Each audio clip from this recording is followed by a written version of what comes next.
किती निर्बुद्ध आणि निबर तातडीची माणसं झालोय आपण, याचं उत्कृष्ट उदाहरण ह्या गेल्या 1.5 वर्षात बघायला मिळालंय.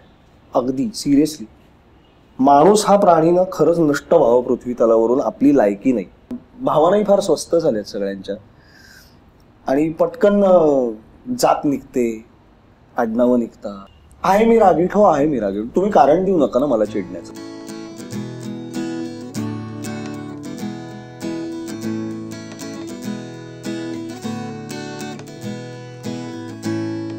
नमस्कार, मी रोहन धारवलकर. इसाबीदी चॅनलच्या छापागाठा या कार्यक्रमात तुम्हा सर्वांचं अगदी मनापासून स्वागत करतो.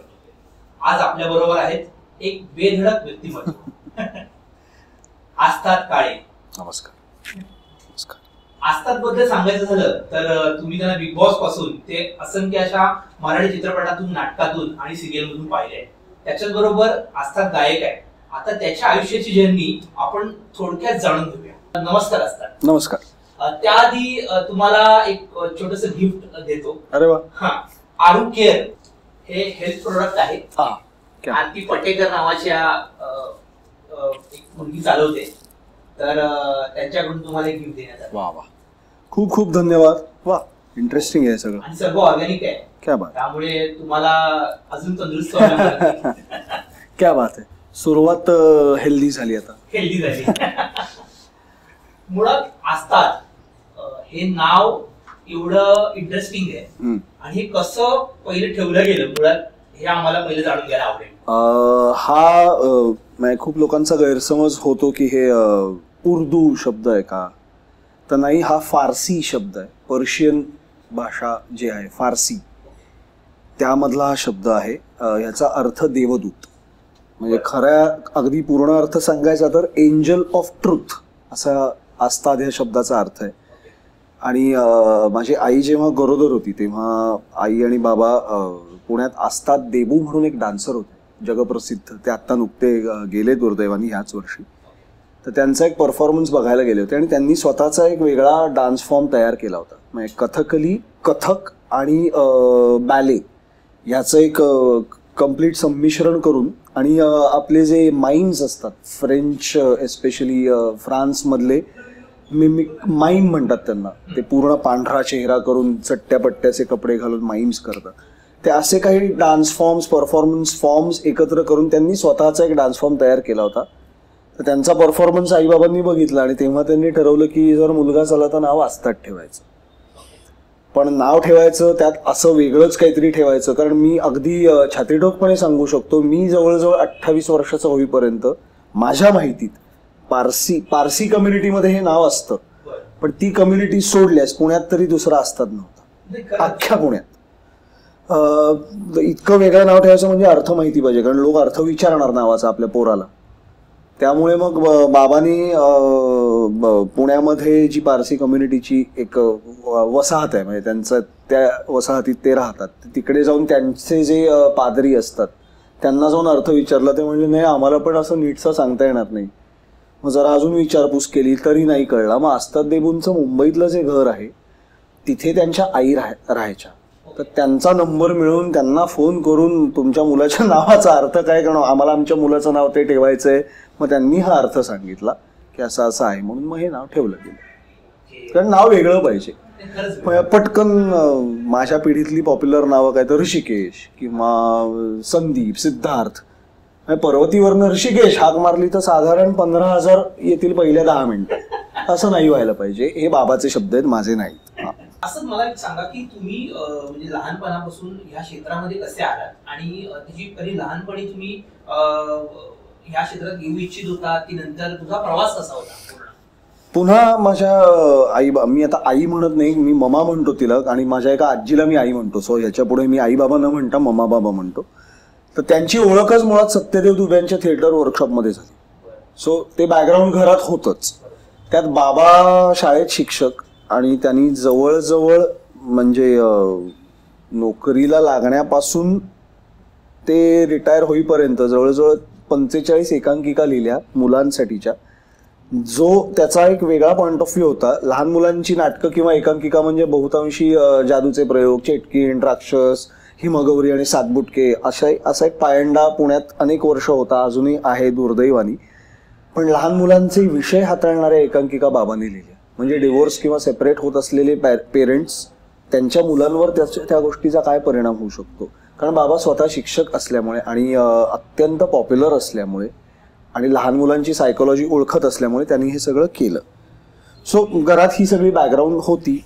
आणि मी 4 वर्षाचा असताना शाळेच्या गॅदरिंगमध्ये पहिल्यांदा स्टेजवर पाय ठेवला. काही कळत नव्हतं, ऑफकोर्स का कळेल. आणि मग त्यानंतर काही 1-2 थिएटर वर्कशॉप्स, दुबेजींचंही वर्कशॉप केलं. फर्ग्युसन सारख्या कॉलेजमध्ये ॲडमिशन घेतल्यामुळे पुन्हा एक खूप सांस्कृतिक वारसा असलेलं ते एक कॉलेज आहे. अशी काही आहेत पुण्यातली मोजकी जी 70-80 वर्ष तिथे, फर्ग्युसन तर फारच, म्हणजे टिळक आगरकरांपासूनचा इतिहास असलेलं कॉलेज आमचं. आणि ह्या क्षेत्रामध्ये म्हणजे कला, नाटक असो, गाणं असो, ह्यामध्ये पण खूप मान आहे फर्ग्युसन कॉलेजचा. सो कॉलेजकडनं पण अनेक स्पर्धा. आणि गाणं जसं तुम्ही मेन्शन केलं तर मी 17 वर्ष शास्त्रीय शिकलो, हिंदुस्थानी. त्यामुळे त्याही स्पर्धा चालू होत्या. ह्या क्षेत्रात पूर्णपणे यायचं असं तेव्हा नव्हतं ठरलेलं. म्हणूनच मी ॲक्च्युली सायन्सला ॲडमिशन घेतली. 10वीला बरे मार्क्स होते, त्यामुळे सायन्सला ॲडमिशन घेता आली. 11वी-12वी सायन्स केलं आणि FYBSCला ॲडमिशन घेतली. आणि मी तेव्हा ETV मराठी, आता कलर्स मराठी झालंय, तर त्यांच्यासाठी त्यांचा एक उपक्रम येणार होता, स्लॉट येणार होता 3 तासाचा टेलिफीचर फिल्मचा. तर त्यात बाबाच्याच एकांकिकेवर आधारित एक टेलिफीचर फिल्म सचिन कुंडलकर डिरेक्ट करत होता. त्याला मी असिस्ट केलं, असिस्टंट डायरेक्टर म्हणून काम केलं. आणि स्मिता तळवळकरांची एक नंदादीप नावाची मालिका होती ETVलाच. त्या ज्ञानेश्वरांवरच्या 28-30 भागांच्या त्या याच्यात मी निवृत्तीनाथ केले मधल्या एज ग्रुपमधले. म्हणजे ज्ञानेश्वरी सांगणं, समाधी घेणं, ह्या एज ग्रुपमधले निवृत्तीनाथ मी केले. सो ह्या सगळ्यामध्ये माझी फिजिक्सची FYBSCला रितसर 3 केट्या लागल्या, सगळं झालं. कारण अभ्यासात लक्ष उडलं होतं, हे सगळं जास्ती अट्रॅक्टिव्ह वाटायला लागलं होतं. तर ह्या सगळ्यामध्ये माझी फिजिक्सची 8 प्रॅक्टिकल्स बुडली SYBSCची. आणि माझं स्पेशल होतं फिजिक्स विथ फोटोग्राफी, ग्रॅज्युएशनचे विषय. तर कॉलेज म्हणलं हे तू काय कॉलेजसाठी करत नव्हतास ॲक्टिव्हिटी, सो आम्ही नाही कन्सिडर करणार. मग म्हटलं काय करावं. तर मी वाईमध्ये शूट, तेव्हा स्मिताताईंच्या सिरियलचं शूट आमचं वाईला चालायचं. एक दिवस मी पुण्यात घरी होतो, हे असं असं कॉलेज म्हणताय वगैरे चर्चा झाली. संध्याकाळी एकत्र होतो आम्ही तिघं. तर बाबांनी विचारलं मग काय तुला काय करायचं. म्हटलं मला ह्या क्षेत्रात जायला आवडेल. म्हणजे ठीक हरकत नाही, तुझं ठरलंय का. कारण हे ठरवलंच तर मग आर्ट्सला शिफ्ट व्हायला लागेल. मग सायन्स मध्ये असताना जे मार्ग ओपन असतात ते सगळे बंद होतील. म्हटलं हो माझं ठरलंय. मग मी परत शूटला गेलो. इकडे माझं आर्ट्स बरं फर्ग्युसनमध्ये पिढीच्यात आमच्या आईकडचे सगळे फर्ग्युसनियन्स आहेत, सो ओळख खूप होती. मग मी वाईमध्ये शूट करत असताना इकडे परस्पर माझ्या ममानी जाऊन फॉर्म भरला. माझी साधारण आवडीनिवडी काय ते लक्षात घेऊन विषय निवडले. त्यात मराठी हा विषय नव्हता, कारण करिक्युलम मधलं मराठी हे फार क्लिष्ट आहे. त्यांनी भाषा सुधारतेच किंवा भाषेची गोडी लागते याची काही फार हमी देता येत नाही. त्यामुळे मराठी हा विषय तेव्हा नव्हता माझा. आणि मला फोनवर सांगितलं झाली आहे तुझी आर्ट्सची ॲडमिशन, हे तुझे विषय आहेत, मला सांगून टाकलं. आणि मग मी 3 वर्ष आर्ट्स केलं. त्यामुळे मग प्रचंड स्पर्धा, गाण्याच्या जवळजवळ 35 एक स्पर्धा केल्या मी 3 वर्षात. आणि नाटकही चालू होतं. पुण्यात मी व्यावसायिक नाटक फार केलं नाही. म्हणजे पुण्यातलं व्यावसायिक रंगभूमी खूपच, व्यावसायिक काय म्हणतोय, प्रायोगिक. पुण्यात मी व्यावसायिकही नाहीच केलं, पण पुण्यातली प्रायोगिक रंगभूमी खूप खूप मोठी आहे, खूप दर्जेदार आहे. पण मी त्यात काम करण्याआधीच मुंबईला शिफ्ट झालो. म्हणजे ते ग्रूमिंग माझं नाही झालं, कारण मी TYBAला असताना मी मुंबईला शिफ्ट झालो होतो.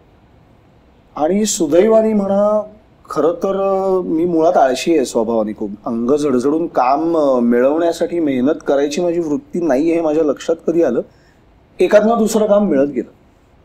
म्हणजे मी ठरवून 1 वर्ष गॅप घेतली होती, ती सोडल्यास मी, आणि हा लॉकडाऊनचा एक 16-17 महिन्याचा काळ, हा सोडल्यास काम नाही म्हणून मी 2 महिन्यापेक्षा जास्त वेळ घरी नाही बसलोय. नशीब आहे, खरंच नशीब आहे. आणि हो झालं काय होतं, लॉकडाऊनच्या आधी आनंदी ही मालिका चालू होती. मग भस्कन लॉकडाऊन लागला, 3 महिने काही काम नाही. आणि मग आनंदीने लीप घेतला 12-15 वर्षाचा, त्यातही मी काम केलं. आणि सिंगिंग स्टार पण चालू होतं, गाण्याचा शो. आणि आनंदी अचानक ऑफ एअर गेली. बरं, सिंगिंग स्टार हा रियालिटी शो आहे, तर तो लिमिटेड एपिसोड आहे. मी फिनाले झालं की तो संपणार आहे. आणि मधल्या 3 महिन्यामध्ये ऑलमोस्ट सेव्हिंग्सला हात घातला गेला होता. आणि सिरियलचे हे जे चेक्स आणि सिंगिंग स्टारचे चेक्स हे डिसेंबरपर्यंत संपतील हे माहिती होतं. मागे मी जे मगाशी म्हटलं, मी 1 वर्षाची गॅप घेतली होती, त्यात मला चित्रपट आणि ह्यासाठी प्रयत्न करायचे म्हणून ती घेतली. तेव्हा माझं एक चुकलं असं होतं की मी जेव्हा प्रयत्न करायला लागलो, आता okay now I am ready, now I start looking for work, तर तेव्हा काम न करता तू तयारी कधी तुझी पूर्ण होणार आहे, मानसिक शारीरिक वॉटेवर, त्याच्या 2 महिने आधीपासून तू फिल्डिंग लावली पाहिजेस, असं मला एकाने सांगितलं. कारण आत्ता 2 आठवड्यापूर्वी 8 फिल्मचं कास्टिंग झालं, त्यात 2 मध्ये तरी तू बसला असतास. तर हे माझ्या डोक्यात होतं की पुढचे 2-3 महिने सस्टेन करू शकू इतपत आत्ता फायनान्शियल, कारण पैशाचं सोंग नाही आणता येत. आणि रिकाम्या पोटी कलेची सेवा माझ्याकडून नाही होणार, मी त्या स्वभावाचा नाही. तर म्हणून त्या दृष्टीने की आत्ता ठीक आहे, 2 महिने ऑडिशन्स, काय तुम्हाला हासा लुक हवाय का, दाढी वाढलेली हवी आहे, त्या दृष्टीने ग्रूमिंग, ह्या सगळ्यासाठी मी वापरू शकेन. फायनान्शियली मी सेट आहे तेवढ्या पुरता, त्या काळापुरता. सो काही काम मिळालं तर त्याचं पेमेंट सुरू होईपर्यंत मी सस्टेन करू शकेन, म्हणून मी ती पोस्ट केली होती. आणि काम मागायला मला लाज नाही वाटत. रिअलिटी शो वरनं आठवण बिग बॉस, मी 3 टप्प्यांमध्ये प्रश्न विचारेन. मुळात बिग बॉस असतात काळे, जेव्हा बिग बॉस मध्ये मी बघितलं तेव्हा आम्हाला शॉक बसला. त्या बिग बॉसला आम्ही हिंदी बिग बॉस बघत होतो, त्यामुळे आम्हाला तो आरडाओरडा आणि ते सगळं असं वाटायचं की असतात काळे कसे काय या बिग बॉस सारख्या सिरियल मध्ये आले आहेत, किंवा पण आम्ही प्रश्न तोच आहे ओव्हावणीचा की तुम्ही हा निर्णय कसा घेतला, त्याच्यानंतर तिथे गेल्यानंतर तुम्हाला कसं वाटलं, आणि आता मागे वळून बघताना कसं वाटतंय या ओव्हरऑल. निर्णय घेण्यामध्ये सगळ्यात महत्वाचा विचार हा होता इकॉनॉमिक्स. हा सगळ्यात महत्वाचा म्हणता येईल विचार, because they pay you well basically. तुम्ही ते पूर्ण टिकलात तर खरंच खूप फायद्याचं आहे.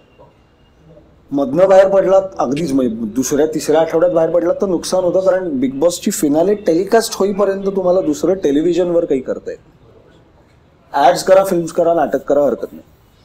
सो ते जरा तोट्याचं होऊ शकतं, नाही असं नाही, पण तो एक फॅक्टर. दुसरं म्हणजे फिक्शन करून कंटाळा येतो एका पॉईंट.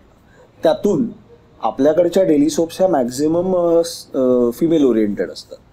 सो कितीही पॉवरफुल मेल कॅरेक्टर असलं तुमचं तरी साधारणतः म्हणजे सरस्वतीचं जे झालं, मोठे मालक नावाचं पात्र साकारतानाही एका पॉइंटला ती गोष्ट किचन पॉलिटिक्सकडेच जाते, ज्याला इलाज नाही. व्यवसाय आहे शेवटी तो. पुन्हा ते कलेची सेवा करायला बसलेले नाहीये, त्यांना चॅनल चालवायचं आहे जो त्यांच्या व्यवसायाचा भाग आहे. जे प्रेक्षकांना, बरं त्यांचा प्रेक्षक वर्ग काय आहे त्यांना व्यवस्थित माहिती आहे, त्याला रुचेल तेच त्यांना बनवायचंय. एका पॉइंटला कलाकार, बरं मला तिथे, मी कधी स्वतःला स्टार म्हणवत नाही, मला आवडत नाही म्हणायला. मला कोणी समोरून नट म्हटलेलं जास्ती आवडतं. तर नट म्हणून तिथे कुचंबणा व्हायला लागते डेली सोपला. 80% डेली सोप्स ह्या अशाच वळणानी जातात. कुठेतरी त्रास होतो एका पॉइंटला. सो नको फिक्शनपेक्षा. आणि बिग बॉस, बाकी खूप लोकांची धारणा आहे की हे स्क्रिप्टेड असतं. मी माझ्या सीझनबद्दल हे नक्की सांगू शकतो की हे स्क्रिप्टेड नव्हतं. आता आम्हाला काही सूचना दिल्या गेल्या नाहीत की आता तुम्ही उद्या असं भांडा, हा मुद्दा घेऊन वगैरे, असं काही घडलं नव्हतं. आम्हाला नखही दिसलं नाही 100 दिवसात बाहेरच्या माणसाचं. जे दिसणं अपेक्षित होते आत आलेले लोक किंवा महेश मांजरेकर, एवढंच आम्हाला दिसलं. सो मी हा विचार केला की it can't get real than this. म्हणजे फिक्शन नकोय ना, रिअलिटी शो करायचा आहे. बघ समोरून चालत आलाय रिअलिटी शो ऑफर तुझ्याकडे. आणि तिसरा म्हणजे कुठेच मला त्रास होणार नव्हता की हा शो सोडून त्या शो मध्ये जायचं, कारण एकाच चॅनलचे होते. आणि मी परस्पर त्यांच्यावर जबाबदारी टाकली की तुम्ही वरच्या लेवलला मॅनेज करा, मला सरस्वतीमधनं आउट कसं करायचं आणि इकडे इन कसं करायचं ते तुमचं ठरलेलं आहे, ते माझ्यापर्यंत पोहोचू देऊ नका, मग मी तयार. सो ते अगदीच ते खूपच स्मूथली झालं आणि सगळं ट्रान्झिशन मला मजा आली. मी प्रचंड मजा केली. कारण मी कोणीच इतकं चांगला ऍक्टर नाहीये, म्हणजे कोणीच जगातलं कोणी इतका चांगला ऍक्टर असू शकत नाही जो 100 दिवस एखादं बेअरिंग पकडून राहील बाकीच्या खऱ्या जिवंत माणसांमध्ये. कोणीच नाही माझा हा दावा आहे आणि ठाम दावा आहे माझा. सो मी हे ठरवून गेलो होतो की कुठलंच बेअरिंग घेण्यात अर्थ नाही. मी आहे तसं आहे, तसंच वागलं तर खरं आहे मी रागीट, हो आहे मी रागीट, तुम्ही कारण देऊ नका ना मला चिडण्याचं. असं मी बोललोही होतो एकदा तिथे. कारण मी आतमध्ये काहीतरी ठरवून जायचं की मी हे असं असं वागेन आणि एखाद्या सिच्युएशनमध्ये मी वेगळा उलटा वागलो त्याच्या, तो काय म्हणजे हा असा आहे की असा आहे, शी हा घाणेरडा आहे, टू फेस्ड आहे हा, नको. त्यापेक्षा मी आहे तसं आहे 2 आठवडे टिकलो तरी मला माझ्या जीवाला घोर नाही. आणि त्यामुळे मला मज्जा आली, मी प्रचंड एन्जॉय. आणि मी अगदीच मी घरातनं मी पुण्यातनं मला पिकअप केलं होतं, फोन तिकडे ठेवला होता, मी गाडीत बसल्या क्षणी I was not missing my phone. काहीच नाही, मला नाही त्रास झाला कसलाच. मध्ये हा अँझायटी एका गोष्टीची वाटली होती. एका टास्कमध्ये मी मर्डर मिस्ट्रीच्या टास्कमध्ये सांगितलं होतं मला रडवायचंय कोणाला तरी, तर त्या व्यक्तीचा मर्डर झाला माझ्याकडनं असं समजलं जाईल. तेव्हा मी खोटं सांगितलं होतं की मला बिग बॉसनी स्वप्नालीच्या बहिणीची ऑडिओ क्लिप ऐकवली आणि तिचं तिकडे एका NRI बरोबर लग्न ठरवलंय आणि स्वप्नाली हो म्हणते असं वाटतंय वगैरे. कोणालाही ते पटलं नाही, खरं वाटलं नाही. तो म्हणजे माझा तो काय डाव फसला. पण कॅमेऱ्यावरनं मी जवळजवळ 48 निरोप पाठवले होते स्वप्नालीसाठी की ती कशी आहे, काय आहे, शूटिंग कसं चाललंय, बरी आहे ना वगैरे. त्यापैकी तिच्यापर्यंत 3 निरोप पोचले फक्त. त्यापैकी माझ्यापर्यंत एकच तिचं उत्तर पोचलं, हो मी बरी आहे, तू नीट खेळत राहा. पण ह्या सगळ्या स्पॅनमध्ये हा टास्क झाल्यानंतर साधारण 8व्या 9व्या आठवड्याच्या आसपास मला थोडी एक भीती वाटून गेली होती की मी जे टास्कमध्ये घरात खोटं बोललोय ते बाहेरच्या जगात खरं घडलं असेल तर काय. 1-2 दिवस एक भीती ती वाटून गेली. पण नंतर बघू म्हटलं बाहेर गेल्यावर काय व्हायचं ते होऊ दे, काय फार फार तर काय होईल, भांडणं होतील तिच्या घरच्यांचं आणि माझं, बघू काय होतं. या लेवलला होतं. मला खूप मजा आली. ऍक्च्युली महाराष्ट्र म्हणतो की असं काय जे आहे ते खरे आहे आणि त्याप्रमाणे सोशल मीडियावर बिंदास लिहितात. हो. आणि असं वाटतं का कलाकारांना नेहमी सॉफ्ट टार्गेट केलं जातं या सोशल मीडियावर जे लिहिलं. कलाकारांनाच असं नाही, इन जनरल सोशल मीडिया हे फार स्वस्त झालं आहे आता. त्याचा जो चांगल्या पद्धतीने वापर होणं म्हणजे तोही होतो, नाही असं नाही, पण कोणी उठतं कोणालाही काहीही बोलतं. त्यात पटकन हल्ली भावना दुखावण्याचं प्रमाण, भावनाही फार स्वस्त झाल्यात सगळ्यांच्या. आणि पटकन जात निघते, आडनावं निघतात, संस्कार स्वतःवरचे संस्कार दाखवता तुम्ही हे सगळं बोलून, दुसऱ्याचे संस्कार काढताना. हे सगळं फार घाण आहे. आणि हो म्हणजे कलाकार सॉफ्ट टार्गेट म्हणजे नंतर ती मर्दुमकी दाखवण्याची एक पद्धत असावी मे बी. हा मी बोललो त्याला, अरे समोर येऊन बोल ना मित्रा किंवा मैत्रिणी, समोर येऊन बोल. हेमांगी कवीसारख्या अत्यंत सेन्सिबल बाईला, जी खूप सेन्सिबल आहे, दर्जेदार काम करते, तिने कधीच थिल्लरपणा केलेला नाही, तिला उठून कोणी काही गरळ ओकतं तिच्या वॉलवर, तिने तिच्या वॉलवर पोस्ट केले, तुला काय गरज आहे का जाऊन बोलायची. आणि मग अशा वेळी तुमच्या आया बहिणी तुम्हाला आठवत नाहीत का. ती पण कोणाची तरी बहीण बायको मुलगी आहे, तिला तुम्ही वाटेल त्या भाषेत काहीही बोलता, तेव्हा तुमची आई बहिणी तुम्हाला आठवत नाही का. मग लोकांना ज्ञान शिकवायला मोकळे. सो हे खूप स्वस्त आणि घाणेरडं झालंय आणि त्याला काही लगाम नाही, त्याला सेन्सॉरशिप नाहीये, म्हणजे सुदैवानी नाहीये, नसावीच. पण हा प्रत्येकाच्या काय म्हणतात सेन्सिबिलिटीज आणि सेन्सिटिव्हिटीजचा प्रश्न आहे. दुर्दैवाने आपल्याकडे साक्षर आणि सुशिक्षित यातला फरक नाही समजत लोक. there's a very thin line and a big difference between educated and literate. आपल्याकडे लिटरसीला सुशिक्षित मानलं जातं, विच इज रॉंग असं माझं स्पष्ट मत आहे. लिहिता वाचता आलं म्हणजे तुम्ही सुशिक्षित नाही आहात, तुम्ही साक्षर आहात. सुशिक्षित होण्यासाठी फार वेळ लागतो, तर तो वेळ आपल्याकडे एकतर नाही. त्यातून हल्ली सोशल मीडिया इन्फ्लुएन्सर्स नावाचा एक पंथ तयार झालाय, ज्यांना काहीच कारण नसताना फार डोक्यावर बसवलं जातं आणि त्यांना वाटतं की आता आपण जवळजवळ तत्वज्ञ झालोय, म्हणजे टॉल्स्टॉयच झालोय आपण किंवा प्लेटोच आहोत आपण. आता ही नावही त्यांना माहिती नसतील कदाचित, पण मग ते काय वाटेल ते बोलत राहतात, लोकांना आणि जनतेला आणि समाजाला संदेश देतात आणि त्यांचा उदोउदो होतो. हे ओव्हरऑल समाजाचं अधःपतन आहे असं माझं, ही सगळी माझी वैयक्तिक मत आहे. हे ओव्हरऑल समाजाची डिग्निटी कमी कमी होत चालली आहे असं मला फार वाटतंय. आणि त्याचा एक मुख्य राक्षसी हात सोशल मीडियाचा गैरवापर या गोष्टींचा आहे. त्यामध्ये आस्थाजी कोविडच्या काळामध्ये मागच्या 2 वर्षात कलाकारांची खरंच वाताहत झाली. खूप सारे तुम्ही म्हणालात त्याप्रमाणे वाताहत झाली. शेवटी पैसे आणि बॅकस्टेज आर्टिस्ट प्रकरण होतं. तुम्हाला असं वाटतं की ह्या बाबतीत सरकार खूप उदासीन भूमिका घेत आहे किंवा घेत होतं? आणि एंटरटेनमेंट ही महत्वाची गरज असून सुद्धा ती शेवटी सुरू करण्याचा निर्णय आता पुढे नाट्यगृह सुरू होत आहे आणि ह्या सर्वांवर तुमचं? नाही, माझं अगदीच बोलून आहे. प्रत्येक गोष्टीचा दोष फक्त सरकारला दिला जातोय हे मला कुठेतरी खटकतं. हो, सरकार काय चुकत नाही असं नाही. म्हणजे आत्ता इथे आपण जिथे आहोत काशीनाथ घाणेकर नाट्यगृह, तिथे घोडबंदर रोडनी येताना मी ऍक्च्युली हा विचार केला की सगळ्या पक्षांनी एकत्र येऊन आम्हाला डिक्लेअर करून टाका, आम्ही नाही रस्ते बांधून देणार आहोत तुम्हाला चांगले. आमच्या डोक्याची तरी बुणबुण जाईल. कुठलाही पक्ष येऊ दे, रस्ते तसेच राहणार आहेत. सो काही बाबतीत सरकार चुकतच आहे. महत्वाची एक गोष्ट जी दुर्लक्षित झाली आपल्याकडून सरकारला दोष देण्याआधी, की हे जसं आपण पहिल्यांदा अनुभवतोय 1917-18 साली किंवा आय थिंक आपल्या स्वातंत्र्यपूर्व काळात एकदा प्लेगची साथ आली, त्या गाठी काखेत गाठी व्हायच्या वगैरे ते सगळे प्रकार, आणि त्यानंतर एकदा फ्लूची साथ आली होती 60च्या दशकात मला वाटतं, if I am not wrong. त्यानंतर म्हणजे गेल्या 2 पिढ्यांनी असं क्रायसिस बघितलाच नाही. सो अशा क्रायसिसशी डील कसं करायचं ह्या गोष्टीचं ज्ञान ऑन पेपर असू शकतं. प्रॅक्टिकल ज्ञान असलेली किती माणसं असतील आत्ता हयात आणि जी पटकन काही करू शकतील? मला नाही वाटत अख्ख्या महाराष्ट्रापुरतं बोलायचं तर लोकसंख्येमधली 2% माणसंही नसतील.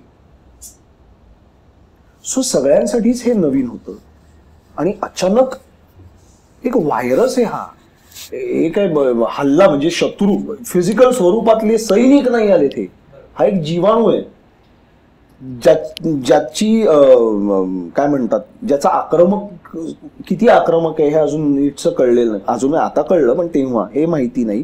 त्याचा प्रसरण किती झालंय, किती स्पीडने होतंय याचा अंदाज नाही. बरं, संस्था आहेत ना कार्यरत, जगभर काम चालू झालंय त्या गोष्टीविषयी, त्याची माहिती थांबा. सरकारने हे केलं पाहिजे. ते तुम्ही मास्क लावून फिरलात का? तुम्ही मास्क तर हे आत्ताच झालं. तुम्ही दैनंदिन आयुष्यात सिग्नल पाळता का हो? तुम्ही सरकारला दोष देताय. तुम्ही सिग्नल पाळता, वन वे पाळता, 2 व्हीलरवर 3घांनी जाऊ नये हा नियम पाळता. लॉकडाऊन मध्ये माझ्या आसपासच्या वस्तीमध्ये एका विशिष्ट धर्माचे लोक जास्ती आहेत. भीती वाटते त्या वस्तीत जायची एरवी सुद्धा, पण काहीतरी संपलं होतं आणि तिथली 2-4 दुकानं उघडी आहेत असं कळलं होतं म्हणून मी गेलो होतो. कसलं काय कुठला नियम, कुठला कायदा? बरं, हे त्या विशिष्ट त्या वस्तीचं झालं. इन जनरल सुद्धा आठवड्यातनं काय 2 दिवस दुकानं उघडणार आणि सकाळी 7 ते 11 उघडी राहणार. त्या हा निर्णय मला नव्हता पटला. तुम्ही जितक्या कमी वेळ दुकानं उघडी ठेवाल तितकी जास्त गर्दी होणार. हे बेसिक कसं यांना कळलं नाही मला खरंच. म्हणजे त्याबद्दल मला अभिमानच वाटतो म्हणजे या लोकांचा. नाही, कुठले मेंदू आहेत आणि यांचे सल्लागार कोण आहेत, त्यांना भेटायला मज्जा येईल. त्यांना बोलवा इथे एकदा. तर तेव्हा सुद्धा काही गोष्टी सवय. एक गमतीदार किस्सा सांगतो. माझा एक मित्र कॉलेजमधला 2 बिल्डिंग सोडून राहतो. आमच्या कोपऱ्यावर एक सुपर मार्केट सारखं आहे. ते बाहेर ते गहू तांदूळ आणि हे सगळं ठेवलेलं असतं, कांदे बटाटे. तर काही गोष्टी किती आपल्या अंगवळणी पडलेल्या असतात. आपण गहू तांदूळ आधी हाताने निरखून बघतो आणि वास घेतो तांदळाचा. तर एका माणसाने मास्क खाली करून वास घेतला, त्याच्या नकळत केलं आणि त्यांनी. तर या मित्राने, अरे भाई काय नको तू काय करतोय? सॉरी असं म्हणून तो खजिलून काही न घेता गेला बिचारा. पण ह्या इतक्या बारीक गोष्टी आहेत. आता आलंय बऱ्यापैकी लोकांनाही ते भान यायला वेळ लागणार. बरं, फक्त महाराष्ट्राची लोकसंख्या म्हटली तरी सगळे स्तर धरून 16.5-17 कोटी आहे. त्यात मुंबईत काय तुम्ही किती लोकांना किती शिस्त लावाल? सो पूर्णतः सरकारला मी नाही दोष देणार. नागरिकांचा तेवढाच दोष आहे, तेवढाच आहे, किंबहुना जास्ती आहे. सरकारी यंत्रणा निदान योजना आखून त्या अप्लाय करायची आपल्याला विनवणी करत होती. आपण नाही ऐकलं. आपण नाही म्हणजे नाही ऐकत. कारण पुन्हा तेच सुशिक्षित आणि साक्षर यातला फरक. बरं ते इमर्जन्सी सर्व्हिसेस असे स्टिकर घरी छापून तुम्हाला गाडीवर चिकटून फिरताना लाजा नाही का वाटत? हे किती निर्बुद्ध आणि निबर कातडीची माणसं झालोय आपण, याचं उत्कृष्ट उदाहरण ह्या गेल्या 1.5 वर्षात बघायला मिळालंय. अगदी सिरियसली माणूस हा प्राणीनं खरंच नष्ट व्हावं पृथ्वी तलावरून, आपली लायकी नाही. इतकं भीषण चित्र बघितलेलं आहे. काहीच नाही होऊ शकत. आपलं होतंय ना बास, आपलं रेटलं जाते ना, घोडं दामटवलं जाते ना, मर. काय ते इमर्जन्सी काय इमर्जन्सी सर्व्हिस देतोयस तू? मर्सिडीज मध्ये इमर्जन्सी सर्व्हिसची पोती घालून फिरणार आहेस का? मूर्ख आहोत का आम्ही? आणि मग सिग्नल तसेही तोडता तुम्ही. हे सगळ्यातलंच बगल द्यायची किंवा वाकवायचे कायदे, त्यातनं बाय रूट्स काढायचे. आणि बरं, पोलिसांची सुद्धा एका पॉइंटला ह्युमन मॅनपॉवर कमी पडते हो. प्रत्येक चौकात तुम्ही किती पोलीस ठेवाल? हिंदुस्थान नाका किंवा मिठ चौकीचा सिग्नल हा चौक म्हटला तर तिथे तासाला कमीत कमी 12,000 गाड्या ये जा करत असतील तासाला. काय कंट्रोल करणार आहात तुम्ही? हे असले घाणेरडे खोटे नाटे स्टिकर लावून भर कोविडमध्ये फिरतायत लोक, हेल्मेट न घालता फिरतायत, ट्रिपल सीट फिरतायत. नागरिकांची चूक आहे, सरकारची पूर्णतः चूक मी नाहीच मानणार. हा सॉरी, तुमच्या प्रश्नातला तो एक मुद्दा राहिला, नाट्यगृह ओपन करण्याच्या बाबतीत उदासीन होतं का? उदासीन नाही म्हणता येणार. त्यामागे काय विचार होता त्यांचा न ओपन करण्यामागे हे पुरेसं अजून स्पष्ट नाही झालेलं. पण बॅकस्टेजर्सना मदत केली गेली काही संघटनांकडून, त्यात सरकार फार इन्व्हॉल्ड नव्हतं. पण पुन्हा मी तेच म्हणतो, सरकारने किती लोकांना मदत करावी? किती किती कुठे कुठे पुरे पडणं? सरकारी यंत्रणा एकतर थकून पार बेजार झाली होती या सगळ्यामध्ये. डॉक्टर्स, पोलीस आणि सुरक्षा स्वच्छता कर्मचारी, त्यांची बजेट्स राखून बाकी सरकारी हॉस्पिटल्स आणि यांची बजेट्स केवढ्यानी वाढली असतील. त्यामध्ये एका क्षेत्रातल्या एका विशिष्ट वर्गाला जो अत्यंत महत्वाचा आहे, वादच नाही, पण त्यांना मदत करण्यासाठी अजून निधी खर्च करण्याचं प्लॅनिंग करणं हे जमलं नाही का केलं नाही आय डोंट नो. पण ते सरकारची जबाबदारी नाही मानत मी नाही मानत. कलाकारांनी उठून करायला हवं जे केलं काही संघटनांनी, वादच नाही. म्हणजे प्रशांत दामल्यांसारख्या माणसांनी सुद्धा खूप पुढाकार घेऊन त्यासाठी काम केलं. रंगकर्मींच्या कामासाठी झटणाऱ्या, हक्कांसाठी झटणाऱ्या काही संस्था आहेत, त्यांनी खूप काम केलं. प्रायव्हेट अनेक कलाकारांनी मदत केली. पण त्यातही मी सरकारला नाट्यगृह ओपन करायला उशीर केला हे माझंही मत आहे, आणि तेही 50%. पण ठीक आहे, प्रयत्नशील आहेत, बघू. मग ह्याच पक्षाचं राजकारण आणण्याची खरं तर गरज नव्हती, पण आणलं तेही लोकांनी. तो त्यांचा धंदा आहे, ते जाऊ दे, होईल. पण माझ्या अंदाजानुसार आता ह्या तिसऱ्या लाटेचं माहिती नाही अजून आपल्यापर्यंत किती पोचतंय, पण नाहीतर साधारण ना माझ्या अंदाजाने एप्रिल मे पासून सगळं येईल मूळ पदावर असं वाटतंय. हे सगळं म्हणजे व्यवस्थित व्हावं, आपल्याच हातात आहे. शिस्त पाळली आपण तर होईल. खूप मुलं ह्या मुंबई नगरीकडे वळतात म्हणजे या स्ट्रगलच्या पार्ट, आणि इथे मग निराश होऊन परत जातात किंवा इतर मार्गालाही जातात. तर ह्या सर्व मुलांसाठी तरुण जी येत राहते, आता ही मुंबई नगरी अजून उठवते, आणि एखादा चित्रपट जेव्हा येतो सैराट सारखा किंवा असे काही चित्रपट की ज्यामुळे लोकांना वाटतं की मुंबईत आल्यानंतर खूप सारा पैसा येते आणि कामं मिळत राहतात. तर या सर्वांना तुमचं काय सांगणं या तरुण पिढीला? तेव्हाचा काळ वेगळा होता, आता कदाचित आता खरं सांगायचं ना तर खूप सोपं झालंय. टेलिव्हिजनवर काम मिळवणं तर फारच सोपं झालंय. कारण एकतर अजिबात खोटं सांगत नाही मी, तुमचे इंस्टाग्रामचे फॉलोअर्स किती आहेत त्यावरनं कास्टिंग होतं हल्ली. हो, अभिनय येतो किंवा नाही कोणाला हवंय, काहीच गरज नाही. अनेकदा मालिकांचं, एस्पेशली चित्रपटांचंही होतं, पण ते काय निर्माता तो त्याचं बघतो, रसा तळायला जातो किंवा बंगला टिकवून ठेवतो, एवढंच. मालिकांच्या बाबतीत अनेकदा हे घडतं की तुमचे इंस्टाग्राम किंवा सोशल मीडियावरचे फॉलोअर्स किती ह्यावर तुमचं कास्टिंग होतं. चित्रपटाला हा फायदा त्यांना वाटतो होईल की काय 5 लाख फॉलोअर्स आहेत, पण ते 5 लाख तिकीट काढून थिएटरला नाही येणार आहे त्याचा किंवा तिचा सिनेमा बघायला. ते नाही घडत आपल्याकडे. म्हणून हे टिकटॉकर्स आणि यांचं कास्टिंग झालं की अभिनयाची बोंब हे लक्षात यायला साधारण फार फार तर 3 एपिसोड लागतात, म्हणजे शूटिंग टाईम वाईज 3 दिवस. मग आता काय करायचं? मग आई वडील, बहीण भाऊ, बॉस, वहिनी, दादा ह्या रोल्समध्ये जरा कसलेले नटनटी कास्ट केले जातात. आणि हा पायंडा पडत चाललाय. हे धोकादायक आहे, नाही असं नाही, पण त्यामुळे हे बाकी सोपं झालंय. निदान मालिकांच्या तुमचा एमच जर असेल की मुंबईला जायचं, सिरियलमध्ये काम करायचं, तर हे सोपं आहे. आता तिथेही आहे स्पर्धा, नाही असं नाही, स्पर्धा डेफिनेटली आहे. तुम्ही आलात की तुम्हाला लगेच वाटेत स्टुडिओ लागला, गेलात, शूटिंग आहे का आणि रोल मिळाला, असं नाहीच होणार आहे. 1 वर्षभर तरी सस्टेन करायची तुमची कपॅसिटी असायला हवी, मेंटली आणि पुन्हा फायनान्शियली.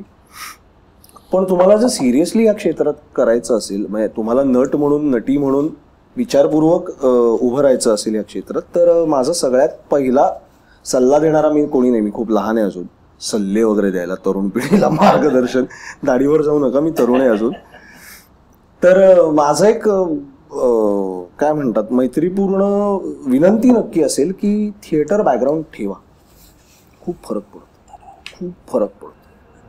एकतर हिंदी वर्तुळांमध्ये मराठी थिएटर करून आलाय म्हटल्यावरती त्यांचा दृष्टिकोनच इतका बदलतो ना बघण्याचा. कारण पुन्हा ही व्यावसायिक गणित आहेत. तुम्हाला एका दिवसात 24 मिनिटं 25 मिनिटाचं फुटेज काढायचंय. मग एक आर्टिस्ट जर 14 टेक घेणार असेल तर तो नाही परवडत. मराठी थिएटर करून आलेला आर्टिस्ट पाठांतर चोख असतं, 3 टेकच्या वर घेत नाही, ही त्यांना गॅरंटी असते. सो आणि बेसिक त्याला अभिनय येत असतो हे त्यांना माहिती आहे. कारण मराठी व्यावसायिक नाटक ही अख्ख्या भारतातलं एकमेव व्यावसायिक रंगभूमी आहे जी आजही 200, 300, 400 प्रयोग एका नाटकाचे करते. ही भारतातली एकमेव व्यावसायिक रंगभूमी आहे. आता गुजराती आहे, पण गुजराती नाटकाचं सुद्धा आता जर दुर्दैवाने काय अप्रतिम कलाकार दिलेत त्या रंगभूमीने आपल्याला, काय कलाकार दिलेत. पण दुर्दैवाने म्हणजे मला रिसेंटली कळलं, गेल्या 5-1 वर्षात गुजरातीमध्ये नवीन नाट्यनिर्मिती फार कमी झाली, विच इज व्हेरी सॅड. कारण अप्रतिम लेखक, दिग्दर्शक आणि आर्टिस्ट दिलेत त्या रंगभूमीने. पण होईल, मे बी फेज येते, अप्स डाऊन्स येतात, तसं असेल. सो थिएटर बॅकग्राऊंड घ्या. दुसरं महत्वाचं म्हणजे एक बॅकअप प्लॅन असला पाहिजे. हां, तुम्हाला वरवर 1-2 सिरियल केल्या, मग काय, मग घरचा बिझनेसच आहे तोच सांभाळीन, असंच असेल तर काही गरज नाही. पण तुम्हाला सिरियसली या क्षेत्रात राहायचं असेल तर नाही जमते, ठीक आहे. एक पाऊल मागे जाऊन पुन्हा नव्याने प्रयत्न करण्यासाठी ते पाऊल कुठे टाकायचं मागे, यासाठी बेसिक ग्रॅज्युएशन, पोस्ट ग्रॅड किंवा एखादी वोकेशनल डिग्री काहीतरी तुमच्याकडे असावं, असं माझं तरी मत आहे. कारण गमतीदार आहे हे क्षेत्र.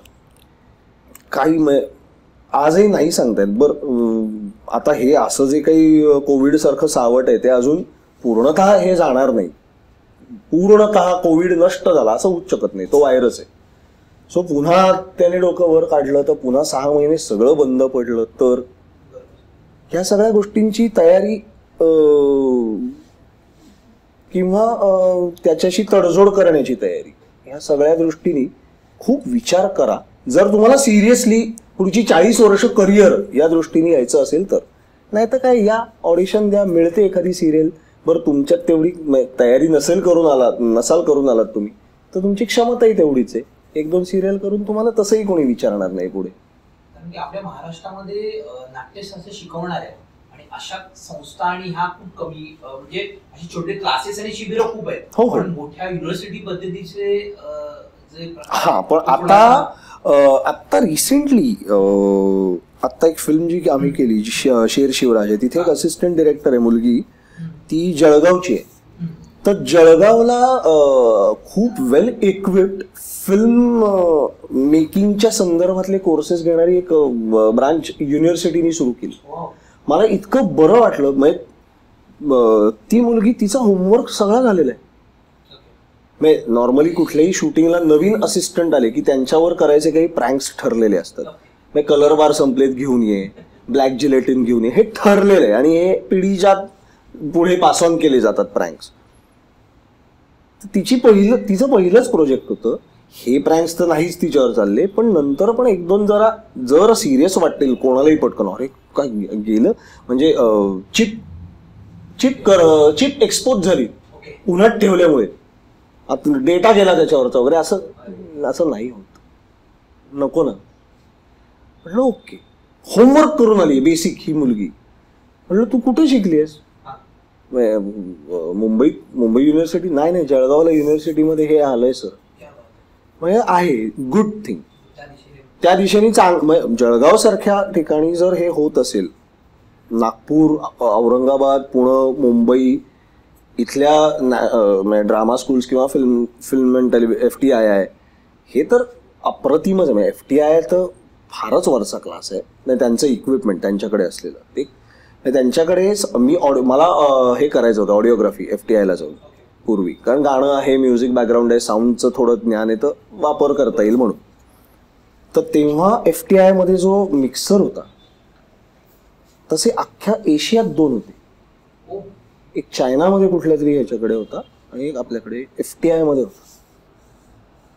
त्यांचं इक्विपमेंट बघितलं, वेड लागतं, वेड ॲरी वगैरे पहिले FTII मध्ये बघायला मिळाले.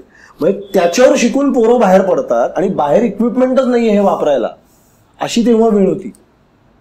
सो महाराष्ट्रात कमी नाहीये, कमी ठिकाणी आहे, त्यामुळे तुम्ही तिकडे जाऊन शिका. पण एका अर्थी ते बरं आहे की ते ध्येय राहतं, मला पुण्यात जाऊन FTII मध्ये शिकायचं. शेजारच्या गावात FTII सारखी इन्स्टिट्यूट असेल, जसे आता इंटरनॅशनल स्कूलचं जे एक मशरूम चालली आहे, अचानक कोणी उठतं आणि इंटरनॅशनल स्कूल करतो.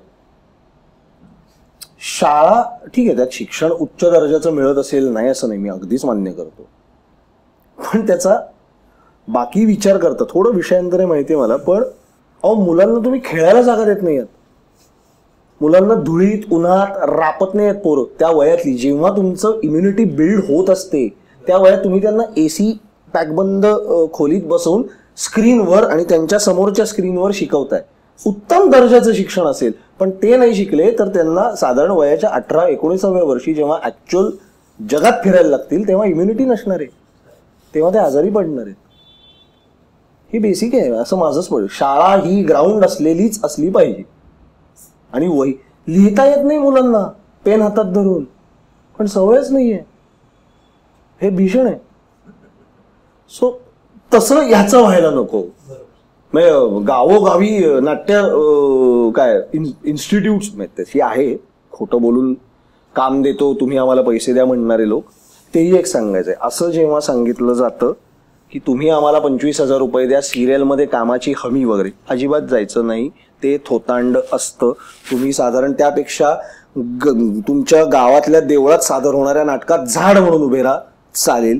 हे करायला येऊ नका प्लीज, हे फसवतात. आजची आम्हाला जाणून घ्यायला आवडेल की तुमचे आता येणारे प्रोजेक्ट कुठले किंवा आता सध्या कुठले चालू आहेत? आता माझं एक नाटक चालू आहे, तिला काही सांगायचंय, जे रिओपन केलं आम्ही. हा म्हणजे आता नशीब म्हणजे ते नाही, कलाकृती आपापलं नशीब घेऊन येते यावर ना माझा विश्वासच आहे. पण खरंच आहे, एका फिल्मचं शूटिंग पूर्ण झालंय, शिवाष्टक जे आम्ही करायला घेतलंय दिग्पालच्या मार्गदर्शनाखाली, त्यातली 4थी फिल्म आता शूट करून पूर्ण झाली आहे. पावनखिंड आता रिलीज होईल 31 तारखेला. पुढची शेर शिवराज आहे, अफजल खान वधावरची फिल्म आहे, ती शूट पूर्ण झालंय तिचं. आणि सन मराठीवर मालिका चालू आहे, जाऊ नको दूर बाबा. सो एवढं आता चालू आहे. पुढे येऊ घातलेली म्हणजे आता हेच शेर शिवराजेचं आता डबिंग आणि मग रिलीज होईल. पण पुढच्या 5 वर्षांमध्ये तुम्हाला स्वतःला काय वेगळं विशेष करावं असं वाटतंय? मला स्वतःला माझं प्रोडक्शन हाऊस सुरू करायचंय, जेणेकरून मला हवे ते विषय मला करता येतील. 2 चित्रपटांच्या कथा डोक्यात आहेत, त्या कथा स्वरूपात बेसिक लिहून झालेल्या आहेत. त्याचं पुढचं काम करायचंय, ते करत असतो मी, पण आळस आड येतो. मी मुलखाचा आळशी आहे मी. म्हणजे मग 2-2 महिने मी काही लिहितच नाही त्याचं असं. पण ह्या 2 गोष्टी माझ्या अजेंड्यावर आहेत. आणि एक मेगा प्रोजेक्ट आहे डोक्यात, पण ते काय मी सांगत नाही आत्ता, कारण त्याचे कोणाकडे कॉपीराईट्स नाही आहेत, त्यामुळे ते कोणीही करेल. मी आत्ता सांगितलं तर पटकन ते मला व्हायला नको आहे, मला करायचंय म्हणून मी सांगणार नाही. आणि 5 वर्षात ऍक्च्युली मी स्वतःला एवढंच बघतो की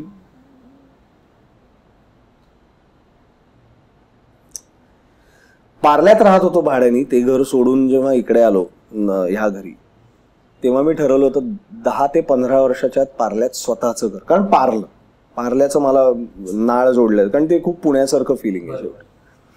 पार्ल्यात स्वतःच्या मालकीचं घर असेल असं मी स्वतःला सांगितलं होतं. बघू पुढच्या आता त्यातली 5 झालीत. त्या 10-15 मी जे स्वतःला सांगितलं होतं त्यातली 5 तर झाली. बघू आता पुढच्या 5-10 वर्षात मे बी पार्ल्यात स्वतःच्या मालकीच्या घरात असेल. डेफिनेट. कारण की आम्ही ज्या पद्धती तुमची घोडदौड बघतो आता, तर ती वेळ जवळ आहे की आता पार्ल्यामध्ये लवकरच होईल. त्याच्यामध्ये आमच्या शुभेच्छा आहेत. थँक्यू. आणि असं एक जाता सांगायची गोष्ट म्हणजे तुमची पत्नी जी आता तुमचं लग्न झालं, आणि तर ती तुम्हाला कशी या क्षेत्रासाठी मोटिवेट करते, सपोर्ट करते? बापरे, क्षेत्रासाठी क्रिटिसाइज करते? नाही, ती क्रिटिक आहे. ती पटकन कौतुक नाही करत, कारण तिला माहितीये मला स्वप्नाली एवढूशा कौतुकाने पण मी खूप स्वतःवर खुश होतो. हा, आणि आहे आम्हाला, मला आवडतं लोकांनी माझं कौतुक केलेलं, का नाही आवडणार. पण माझा बाबा आणि Swapnali they are the perfect critics for me. म्हणजे आजही आता माझे व्यावसायिक रंगभूमीवर जवळजवळ 2000 प्रयोग झाले आतापर्यंत, पण समोर प्रेक्षक 10,000 प्रेक्षक असले मला काही फरक पडत नाही. बाबा बसला हे माहिती असलं तर पोटात कालवा चालू असते माझ्या. किंवा इव्हन स्वप्नाली पटकन कौतुक नाही करत माझं, इनफॅक्ट चुका आधी दाखवून देते. आणि बाकी ती सपोर्ट. आणि म्हणजे अगदी एका वाक्यात सांगायचं तर मी माझ्याशी लग्न नसतं केलं, तिला शौर्य पदक दिलं पाहिजे. I am a very difficult person to handle, आणि हे मला माहितीये, तरी त्यात काही बदल होत नाही. म्हणजे बघा काय नाही, ती hats off. I am a very difficult person to handle. मग बायकांचे काय असतील एवढे मूड स्विंग्स माझे असतात बरेचदा. हा, मग लहान मूल मध्येच बाहेर येतं, मध्येच खूप प्रौढ होतो. अरे तुझ्या वयाचा वाग ना, असं होतं तिचं. तुम्ही ते आलात आणि एकदम मनमुरात गप्पा मारत, कारण की खरंच तुमचं हिसाब नीतीच्या छापा गाठातर्फे खूप खूप थँक्स. अरे थँक्स. आणि तुम्हाला 5 वर्ष काय, 10 वर्ष काय, 15 वर्ष काय, आम्हाला प्रोडक्शन हाऊस, नंतर दिग्दर्शक आणि या सर्व रोल मध्ये बघायला आवडेल. तुमचं गाणं जसं आम्हाला नेहमीच हृदयाजवळ राहतं, तुम्ही जसे कितीही आहात आणि कसेही आहात, पण ते आम्हाला नेहमी आवडतात. आणि जे आहे खरं आहे ते खूप कमी आहे, आणि सत्य हेच खरं आहे. त्यामुळे आम्हाला नेहमीच तुम्ही आवडत आहे, आणि तुम्ही असेच राहत एवढीच ईश्वराकडे प्रार्थना करतो. आता मी तोही मानत नाही, त्यामुळे मी ती करू शकत नाही. मी निसर्गाचरणी प्रार्थना करतो. काय माझं एक बेसिक काय म्हणतात तत्व, किंवा काही म्हणू आपण त्याला, तत्व फार जड शब्द होईल, मी तेवढा मोठा नाही. आजपर्यंत मी कोणाचाही हक्क मारलेला नाही, कोणा इतराचं नुकसान करून मी पुढे जायचा प्रयत्न केलेला नाही. म्हणजे अगदी ढोबळ मनाने सांगायचं तर मी कोणाचं फार काही ठरवून बिघडलेलं नाही. चुकून काही कोणी दुखावलं असेल, काही झालं असेल मला माहित नाही. सो त्यामुळे माझं फार काही वाईट नाही होणार असा माझा विश्वास आहे. त्यामुळे खरं वागण्याची भीती बाळगायचं काही कारण नाही. एवढाच बेसिक गोष्टीवर मी रोज सकाळी उठतो आणि रात्री झोपतो. बाकी काय. की एका कलाकाराने इतकं खूप वेळेला असं म्हणतात ह्या क्षेत्रामध्ये थोडस लाल मोठेपणा पण चालतो, करावा लागतो असं म्हणतात, करणारे करतात. कामाला काम मिळालंय एक तर ते. आणि मी कुठल्याच कंपूचा भाग नाही झालो. त्याचा कधी आधी मला दुःख व्हायचं, यार मला कुठेच ऍक्सेप्ट का नाही केलं जात. पण ठीक आहे, नाही केलं जात. त्यासाठी कराव्या लागणाऱ्या गोष्टी नाही आपल्याला हे जमणार आहे का तुला असतात, ते नाही जमणार आहे, मग गप्प बस. तुझं काम बोलेल ह्या रोलसाठी नाही रे असतात करेक्ट असं वाटतच ना. कधी एखाद्या रोलसाठी वर्षभरात कोणाला तरी वाटत असेल, फेर ना, ती कमाई आहे माझी. तो रोल मला मिळेल न मिळेल हा नंतरचा मुद्दा आहे, पण ह्या रोलसाठी खरं तर असतातच करेक्ट होता रे. नाही पण तो बिझी आहे, किंवा नाही नको ह्याला विचार, हे वाटून तर गेलं, फेर ना. आणि काम शेवटी 12 दिग्दर्शकांचा मी कमाल मित्र आहे, पण त्यातल्या प्रत्येकाने मला एक प्रोजेक्ट दिलं तर त्या प्रोजेक्टमध्ये बोलणार काम आहे ना माझं. तिथे मी जर माती खात असेल, कलाकार म्हणून मी जर त्या लेवलचं नसीन झालो तर मला दुसरी फिल्म नाहीच मिळणार आहे त्यांच्याकडनं. मग त्या 12 फिल्म्स लोक बघणार आहेत आणि हा किती घाणेरडं काम करून गेलाय हेही बोलणार आहेत. सो बाकीचे दरवाजेही बंद. त्यापेक्षा गप्प कामाकडे लक्ष द्या, काम प्रामाणिकपणे करा, late your work speak for your self. धन्यवाद तुम्ही आल्याबद्दल इकडे. थँक्यू. आणि खूप थँक्स. थँक्यू.